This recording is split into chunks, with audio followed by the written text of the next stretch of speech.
DA দিতে গেলে pension বন্ধ করতে হবে। ডিএর দাবিতে ধর্মঘট রয়েছে, যা কিনা শুধু ডিএ আন্দোলনেই থেমে থাকছে না, বিরোধীরা ধীরে ধীরে ধর্মঘটের পাশে দাঁড়িয়ে সরকারের ওপর চাপ বাড়ানোর পথে।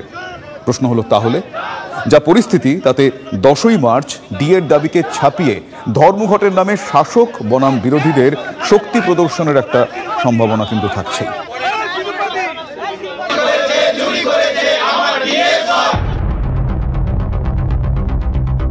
ডিএ ইস্যুতে কার্যত হাত তুলে দিলেন মমতা বন্দ্যোপাধ্যায়। বিধানসভায় ডিএ ইস্যুতে কেন্দ্রকে মমতার একের পর এক তোপ। মুখ্যমন্ত্রীর মন্তব্য, রাজ্যের কি রিজার্ভ ব্যাংক আছে? সিপিএম 34 বছরে কি ডিএ দিয়েছে? 99 ও 6% মিলিয়ে 105% ডিএ দেওয়া হচ্ছে।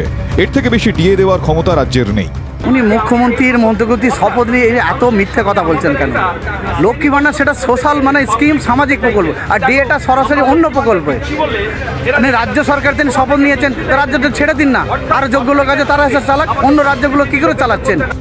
এদিন একাধিক প্রশ্ন তুলে টাকার ক্যাপাসিটি নেই বলে হাত জোড়ো করেন মুখ্যমন্ত্রী। কেন্দ্রের চেয়ে রাজ্যের ছুটি বেশি, কর্মীদের বিদেশ ভ্রমণের সুবিধা সহ একাধিক বিষয়ে এদিন বলেন মুখ্যমন্ত্রী।